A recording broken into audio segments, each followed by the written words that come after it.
আসসালামু আলাইকুম। আপনি এই মুহূর্তে যদি বার্সেলোনার প্রেমে নাও পড়েন, তারপরও কিন্তু রাফিনহার কারণে আপনি প্রেমে পড়তে পারেন এবং রাফিনহার প্রেমে তো পড়বেনই পড়বেন। কারণ ব্রাজিলিয়ান এই অ্যাটাকিং মিডফিল্ডার যেন নিজেকে ছাড়িয়ে যাচ্ছেন, শুধু নিজেকেই ছাড়িয়ে যাচ্ছেন না, তার নাম তিনি স্বর্ণাক্ষরে লিখে রাখার ব্যবস্থা করে দিতেছেন ইতিহাসে। যে একসময় বার্সেলোনা মানেই মেসিকে বোঝানো হতো, একসময় বার্সেলোনা মানেই Iniesta, Xavi Hernandez, Neymar, Suarez এদের নাম আসতো। তবে সেই দিনটা মেবি এখন পাল্টে গেছে, এখন সেই আগের দিন নাই। এখন এসে গেছে রাফিনহার যুগ। এখন মানে রাফিনহা মানেই বার্সেলোনা, বার্সেলোনা মানেই রাফিনহা। তেমনটা মনে হচ্ছে পারফরম্যান্সের জন্য তার।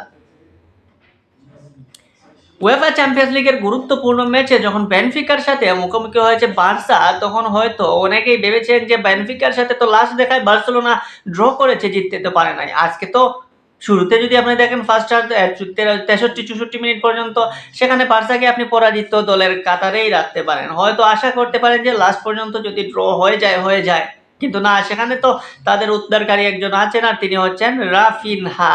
ব্রাজিলিয়ান এই উইঙ্গার দিন বাই দিন তিনি কিন্তু নিজেকেই একদম অন্যরকম ভাবে মেলে ধরতেছেন। আজকে টপ রেটিং নিয়ে তিনি ম্যাচ শেষ করেছেন। শুধু টপ রেটিং না, সেখানে যেভাবে ম্যাচটা জয় লাভ করলেন সেটা ছিল অবিশ্বাস্য।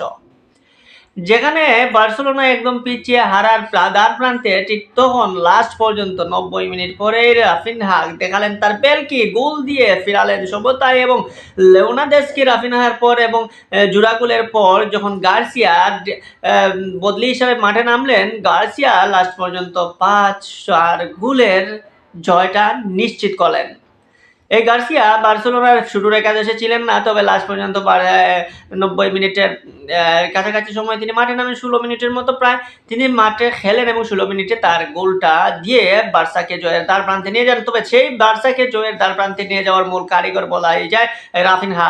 লেভানডস্কি যদিও পেনাল্টিতে 2টা গোল করে শুরুতেই কিছুটা হলেও ড্র করার ব্যবস্থা করে দিয়েছিলেন।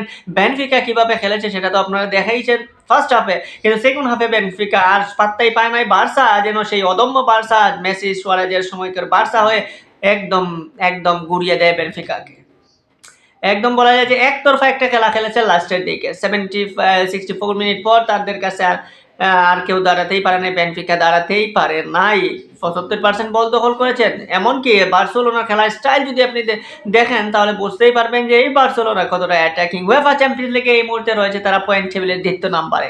তাদের উপরে শুধুমাত্র রয়েছে লিভারপুল। তো উয়েফা চ্যাম্পিয়ন্স লিগের লাস্ট পর্যন্ত টপ 2 থেকে এই মুহূর্তে বার্সা শেষ করলেও বলাই যায় যে এই বার্সা চ্যালেঞ্জ জানাতে পারে এখন অন্যান্য যারা ক্লাব রয়েছে, ম্যান সিটি, রিয়াল মাদ্রিদ কিংবা এই বায়ার্ন মিউনিখের মতো বড় বড় দলগুলোকে। উয়েফা চ্যাম্পিয়ন্স লিগে বেনফিকা যেভাবে অ্যাটাক করেছে, বেনফিকা যেভাবে খেলেছে, তাদেরও প্রশংসা না করলেই নয়। বেনফিকার এইরকম সাহসী খেলাটা আসলে উপভোগ্য সবার জন্যই। কারণ এইরকম ম্যাচই তো সবাই চায়। রাত জেগে যারা খেলা দেখে তারা তো এইরকম ম্যাচের জন্য খেলা দেখে। সার্থক দিন শেষে বা রাত শেষে যে এরকম একটা প্রতিদ্বন্দ্বিতামূলক খেলা দেখতে পেরেছে, প্রতিদ্বন্দ্বিতামূলক খেলা এনজয় করতে পেরেছে। ফুটবল মানেই তো এনজয়, আর ফুটবলটা যদি সেই রকম ফুটবল হয় তাহলে তো আর বেশি মজাদার হয়ে যায়। বার্সাকে আপনি এই মুহূর্তে শুধু বার্সা, মেসির বার্সা বলতে পারবেন না, সুয়ারেজের বার্সা, আপনি ইনিয়েস্তার বার্সা বলতে পারবেন না। এখন বলতেই পারেন আপনি যে রাফিনহার বার্সা। কারণ রাফিনহা ব্রাজিলকে যেভাবে ডে বাই ডে উন্নতির শিকায় নিয়ে যাওয়ার ট্রাই করতেছেন, জাতীয় দলের হয়ে দেখেছি আমরা কামব্যাক করার পর থেকে তিনি কিন্তু সর্বোচ্চটা দেওয়ার চেষ্টা করতেছেন। যদিও জাতীয় দলে তেমন হয়তো কোনো এক কারণে তার সতীর্থদের কল্যাণে হয়তো তেমন একটা উচ্চ লেভেলের বা তেমন একটা হাই পারফরমেন্স করেও দিন শেষে ভালোর কোনো রেজাল্ট এনে দিতে না পারলেও বার্সেলোনাকে কিন্তু একাই টেনে নিচ্ছেন। সেই সাথে বার্সা তার সতীর্থরা কিন্তু তাকে যথাযথ সম্মান এবং যথাযথ সহযোগিতা করছে, বিদায় বার্সেলোনাকে তিনি একটা টপ লেভেলে বা একটা জয়ের মুখ দেখানোর পর্যায়ে নিয়ে যান। বার্সার কোচ ফ্লিক সহ রয়েছেন দারুণ একটা ভালো অবস্থায় এবং তিনি রাফিনহার উপর যে ভরসা রেখেছেন, রাফিনহাকে যে তাকে নিরাশ করতেছে না, সেটাই কিন্তু প্রমাণ করে রাফিনহার পারফরমেন্সে। সো এই মুহূর্তে রাফিনহার বক্ত না হয়ে আপনি পারবেন না, কারণ রাফিনহা তার খেলা দেখেই আপনাকে তাকে তার কথা বলার জন্য আপনাকে বাধ্য করবে। সো রাফিনহার আপনি বলতেই পারেন রাফিনহার অবস্থান নিয়ে, রাফিনহার যে পারফরমেন্স, সেই পারফরমেন্স নিয়ে। কারণ ব্রাজিলিয়ান বলতেই আমরা শুধু মেসি, এই নেইমার কিংবা ভিনিসিয়াস জুনিয়র এদেরকেই বুঝিয়ে, কিন্তু রাফিনহা হয়ে থাকেন আড়ালে। তবে এখন আর আড়ালের দিন নাই, এখন রাফিনহারা চলে এসেছেন সামনে। একদম সামনে রদ্রিগো কিংবা নেইমার কিংবা ভিনিসিয়াসের সাথে আপনি রাফিনহার নামটা নিতেই পারেন। কারণ এই রাফিনহা এখন বার্সা জয়ের দ্বারপ্রান্তে, বার্সার মানুষের মন জয়ের দ্বারপ্রান্তে। বার্সা এখন শুধু রাফিনহা আওয়াজের দ্বারপ্রান্তে এখন উচ্চারিত হতে পারে একটাই নাম বার্সেলোনায়, রাফিনহা।